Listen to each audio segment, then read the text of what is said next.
და ერის დიდების ნიშანია ის. ხვალე 12 საათზე იქ შევიკრიბებით და სამადლობელი და სავედრებელი მადლობას გადაუხდით უფალს ყოველივესთვის, როგორც ვართ, თუნდაც იმ მდგომარეობისთვის და შევთხოვთ, რაც ყველაზე ძალიან ჭირდება ჩვენერს, იმას შევთხოვთ. თან ამით ჩვენ ყველას ვაჩვენებთ ეკლესიის პოზიციას, როგორც ვიცით, სახელმწიფოს ძლიერებას საქართველოში ყოველთვის განაპირობებდა ძლიერი ეკლესია.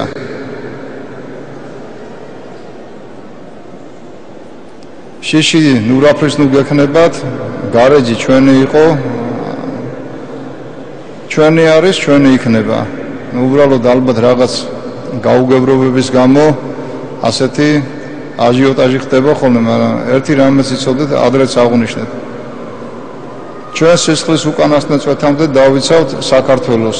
უკვე საქართველოს მეტი გაჭირვება აღარ შეუძლია, სადაც არ უნდა იყოს, ეს იქნება გარეჯში თუ ნებისმიერ წერტილში. და ამაზე დიდი საქმე ჩვენთვის არაფერი არ არის, იმიტომ რომ შაგრანის ტყავი არ არის საქართველოს, რომ დაელიოს. თუ სხვა ქვეყნებს შეუძლიათ, რომ თავიანთი ინტერესები ათასობით კილომეტრში განახორციელონ, როგორც რუსეთი შემოიჭრა ჩვენთან და ჯერჯერობით ტერიტორიების ნაწილი წაგვართვა, ან სხვა იმპერიებიც ავიღოთ, მსოფლიოს სხვადასხვა ქვეყნებში თავისუფლად შედიან, ჩვენც უნდა მოვძლავრდეთ ისე, რომ რობოტებით არ ვიყოთ და სხვების თითის დაქნევას არ უნდა ველოდოთ. ჩვენიც მტერს უნდა ეშინოდეს, ნებისმიერ მტერს. მოყვარეს უნდა უხაროდეს ჩვენთან შეხვედრა. ამ შემთხვევაში მე ხვალინდელი ის არ მაქვს ხედველობაში, ზოგადად ვამბობ, რომ აწე იცოდეთ, რომ ჩვენი ეკლესია ყველგან დაიცავს საქართველოს ინტერესს. იმიტომ რომ ჩვენ ვართ ძალიან დიდი ნაწილი ჩვენი ერის და ჩვენი ვალია ყველგან და ყოველთვის სახელმწიფოს ინტერესები დავიცავთ და თითოეული თქვენთაგანის ინტერესები დავიცვათ. ამაზე ალბათ მეტის თქმა აღარ ღირს და ერთი რამეც არის, ამ ბოლოს ძალიან მომძლავრდა ეკლესიაზე გამულაშქრება. პატრიარქის ქადაგებას განიკითხავენ, რამეს ვიტყვით, მაშინვე რაღაცა ფობიას მოაკერებენ ჩვენს ნათქვამს. სამწუხაროდ ადამიანს უცოდინარობა და გაუნათლებლობა ძალიან ბევრ სისულელეს აკეთებინებს. თუნდაც უწმინდესმა იმ დღეს რომ ბრძანა ცოლების მორჩილების შესახებ და ფეხის დასაბანად წყალი რომ მიუტანონ ქმარს, ეს საზოგადოების რაღაც მცირე ნაწილმა კრიტიკის ობიექტი გახადა და უწმინდესი როდესაც წავბრძანდა საზღვარგარეთ, 16 დღე იყო ქადაგებიდან გასული, ეგრეთ წოდებული ფემინისტები მოვიდნენ და რაღაც მიტინგისავით მართავდნენ საპატრიარქოსთან. ჩვენ დიდი ხანია ბევრ რამეს ვითმენთ, ამ ზეწოლებს, ამ რაღაცებს, მაგრამ ერთი რამეა, უფალმა კლდესაზე და დაახუძნა ეკლესია და ბჭენი ჯოჯოხეთისანი ვერ ერევიან მას და ეხა ადამიანთა რაც არ უნდა ჭკვიანი ადამიანები შეიკრიბონ, ეშმაკზე გენიოსები ვერ იქნებიან, ხო? ამიტომ ტყუილად იბრძვიან და ტყუილასtildeობენ რომ აკრძალული ხერხებით გვიყან. საქართველოში სადაც აი ისეთ საზოგადოებაში ვიზრდებოდით, ისეთ ოჯახებში ვიზრდებოდით, სადაც ქალი განსაკუთრებულად თაყვანიცემოდა და პატივისცემა იყო, ეს ფემინისტობა საქართველოში რაუბედურობაა. რომელი ოჯახის წევრები არიან იქ გაერთიანებულები რა.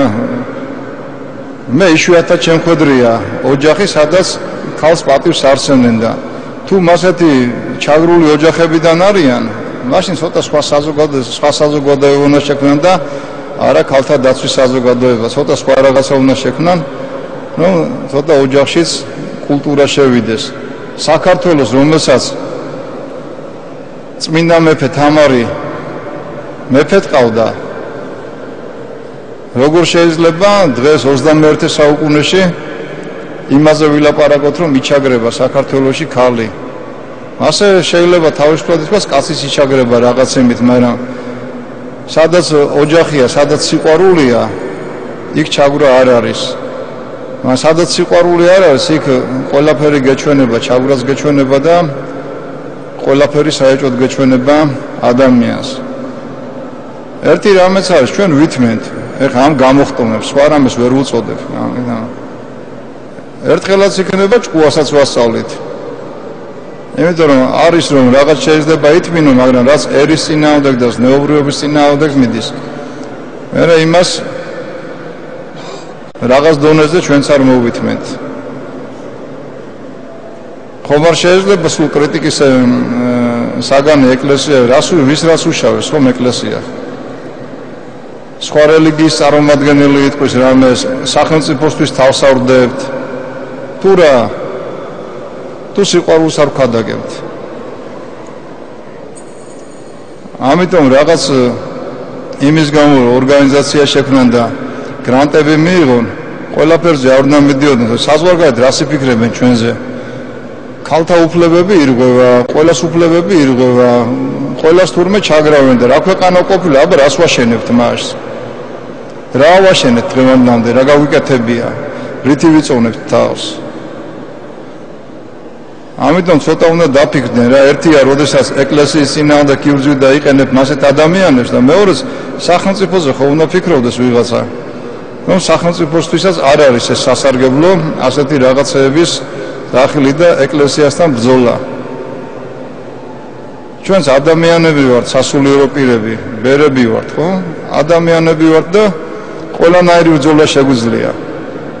საქართველოს თუ დაჭირდა თავსავს დავდებთ ხო და ეკლესიასაც თუ დაჭირდა დავიცავთ ეკლესიის ღირსებასაც. როგორც ერის ღირსებას დავიცავთ და თითეული ადამიანის ღირსებას მიუხედავად სარწმუნოებისა, მიუხედავად ეროვნული კუთვნილებისა, ყველას დავიცავთ ჩვენ, ვინც დასაცავია. ასევე თუ ისინი იცავენ ეს მცირე რიცხოვანი საიდან მოტანილი არ ვიცი საზოგადოებები თავს, ჩვენ ვერ დავიცავთ, თუ რა გაგვაჩერებს, რა ძალა გაგვაჩერებს, იარაღი გაგვაჩერებს თუ რა გაგვაჩერებს. ვერავინ ვერ გაგვაჩერებს. ამიტომ თუ უნდა ავაშენოთ ძლიერი სახელმწიფო ყველამ ერთად, სახელმწიფომაც მიხედოს.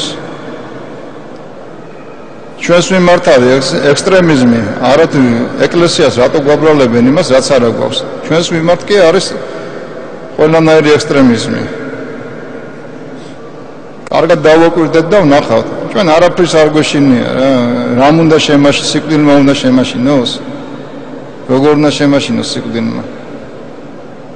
ისე არ უნდა ვიცხოვროთ, რომ რაღაცის გვეშინოდეს, რაღაცის დაკარგვის გვეშინოს. ჩემთვის არც ეპისკოპოსობა არ არის არაფერი, როდესაც ერის საკითხი წყდება და როდესაც ეკლესიის საკითხი წყდება. ამიტომ ცოტა ისე ვიყოთ, რომ ერთმანეთს გაუფრთხილდეთ, ერთმანეთს პატივი ვცეთ და ჩვენ სახელმწიფოს ნუ წარმოვაჩენთ ისე, რომ თურმე ქალები იჩაგრებია, თურმე კიდე არ ვიცი რა, ვისაღარაი ისეთი ადამიანი მაინც დაიცავი, ვინც დაცვას, ვისაც მართლა ჭირდება დაცვა. ჩვენ ვის ვერძით, რომელ საზოგადოებას ვერძით, ერთი მითხრან. რაც არ უნდა ცუდად ცხოვრდეს ადამიანი, ყოველთვის აქვს შანსი ეკლესიაში მისვლა სინანულის გზით, აღსარება ზიარების გზით დაუბრუნდეს, მამის სიახს, ღვთის სიახს დაუბრუნდეს. ჩვენთვის არავინ არ არის გარიყული ადამიანი. იმათაც იცოდნენ, მოსულები იყვნენ, ესე იგი, ახალგაზრდა გოგონები, რა სად იპოვეს, სად მონახეს, მოიყვანეს. მოისმინონ და ჩემზე თქვან, არაფერია, უწმინდესი ამბობდნენ, ჩემზე თქვან, არაფერია. და გეგონებოდა, კლარა ცეტკინი გიყურებდა, გეგონებოდა, ან კაპლანის ქალი იყო და ან კიდე მასეთი, რა, ეს კომუნისტების პერიოდში შექმნილი რაღაც ქალის მახინჯისახე. ეს რუსულ იმაშია, კომუნისტურ უბედურებაში დაბრუნება თუ სად არის, ვერ გავიგეთ. ქალები ძალიან ლამაზები ხართ, ხომ და ის ლამაზი სახე უნდა წარმოაჩინოთ და არა ის, რომლითაც ეს საცოდავი არსებები, ვინც იქ იყვნენ მოსულები, იცოდნენ რა, რასაც ვფიქრობთ მაგაზე. იმიტომ არის რომ რაღაცა ძალიან წმინდა ეხებიან. წმინდა წერილის წინააღმდეგ მიდიან. როდესაც აბრაამ მამამთავარს სამი ადამიანი გამოეცხადა, სამი ანგელოზი, სამი ბარომარის გამოცხადებული ადამიანებისა ღმერთი მიიპატიჟა და პირველი რაც უთხრა წყალს მოგართმეთ ფეხის დასაბანადო. წაკითხულიც არა აქვს. ეს დასაწყისშივე არის ბიბლიის დასაწყისშივე. და ცოლები მორჩილებდით ხრევს, ეს პავლე მოციქულის ნათქვამია და მე განმარტებაში ხო სიყვარულზე აქვს სულ ლაპარაკი საუბარი, არიციან რაღაცას ამოგლიჯავენ და ისე საუბრობენ სექტანტებივით, ისე საუბრობენ, რაღაც სექტები ჩამოყალიბდა ეს ეკლესიის წინააღმდეგ, ქრისტეს წინააღმდეგ რაღაცას აყალიბებენ. ეს ჩვენი ტრადიციაა, ჩვენი კულტურაა, ჩვენი ცხოვრებაა და არის ხოლმე რომ რაღაცა დონის იქით აღარ მისცემს საშუალებას მერე რომ შეგიტიონ. ამიტომ დაფიქრდნენ თუ ისეთ ოჯახებში ცხოვრობენ რომ მასე ძნელად აქვს სიტუაცია, მოვიდნენ ეკლესიაში და დავეხმარებით უშველით. იმ ორგანიზაციების გარეშეც უშველით დავეხმარებით. სირცხვილია საქართველოში ეს თურმე ქალები იჩაგრებიან. და ეკლესია გამოდივართ ჩაგვრელი. ღმერთმა დაგლოცოთ და ღმერთმა გაგახაროთ. უბრალოდ იმდენი მძიმე რაღაც წამოვიდა, ვიღაცამ ხომ უნდა თქვას ხოლმე, ხო? ჩვენ არც თქმის გვეშინია და არც ქმედებების. ღმერთმა დაგლოცოთ, ღმერთმა ჩვენი ერი დალოცოს, ჩვენი სახელმწიფო დალოცოს, გააძლიეროს. რომ ვერც ერთმა მტერმა ვეღარ გაბედოს ჩვენს ტერიტორიაზე შემოჭრა, ჩვენი ჯარი გააძლიეროს. იმიტომ რომ ჯარი ყოველთვის იქ არის, სადაც სამშობლო მოუხმობს, ისევე როგორც თქვენს ქრისტეს ჯარი ხართ, მოდიხართ აქ და ეშმაკის პირისპირ დგახართ. ეშმაკი ახლა გიყურებთ, ხო და გაგიჟებულია, იმიტომ რომ ამდენი ადამიანი კვირა დღეს მიходით და უფალს ადიდებთ. მაგრამ თქვენ არ გეშინიათ არც ქალებს, არც ბავშვებს და ღმერთი მოგცემთ ძალას და უფალი ყველას მიუჩენს თავის ადგილს ადრე თუ გვიან. საქართველოს რადგან ღვთისმშობლის სილხვედრია, ის ძველი ტრადიციები, რაც მოდის ჩვენთან, რაღაც ცუდებით არ უნდა შევცვალოთ. ღმერთმა დაგლოცოთ და ღმერთმა გაგახაროთ. ღმერთმა სული წმინდის მართ აგავსოთ. და ეს იცოდეთ რომ უმეტესის, მე ხა მარტო ჩემს პოზიციას არ გადმოგცემთ. სინოდის წევრებთან ნასაუბრალი ვარ, ყველასთან ნასაუბრალი ვარ, სამღვდელოებასთან მრევლთანაც. ეს კარგად ვიცოდეთ რა, ნუ გვიპირისპირდებით. რაღაც საზოგადოებები ნუ გვიპირისპირდებით. და კარგად გავარკვიეთ რა არის ექსტრემიზმი, რა არ არის ექსტრემიზმი. ჩვენ სწავლება გვაქვს ქრისტესგან, გვაქვს მოციქულებისგან, წმინდა მამებისგან, ეკლესია რასაც გვასწავლის და ცალკეული პიროვნებები ამის წინააღმდეგ რომ გვეუბნებიან, ჩვენთვის ის მისაღები არ არის. ღმერთმა დაგლოცოთ და ღმერთმა გაგახაროთ. უწმინდესისგან ლოცვა კურთხება, გუშინ ვესაუბრე და ხომშვიდობაო და რაც ხდება, ხო? რაც ხდება თუ ამას შვიდობას დავარქმევთ, მაშინ სულიერი არეულობა რაღაცა, გონებრივი არეულობა რაღაცა. უფალმა ინებოს რომ დაგვალაგოს ერი, დაგვაწყნაროს და ერთად ყველამ ერთად ვაშენოთ ჩვენი ქვეყანა. იმისავე გამოვყავართ ძველად ამერიკაში რომ ზანგები იყვნენ, ხო? ისე გვიყურებენ ეკლესიის წევრებს. ამერიკაში ბოლო-ბოლო ზანგი ის გახდა პრეზიდენტი და ეკლესიას ასე რატო უყურებენ ვერ გამიგია. ღმერთმა დაგლოცოთ და ღმერთმა გაგახაროთ და სული წმინდის მართ აგავსოთ. იხარეთ ორსავ სოფელში.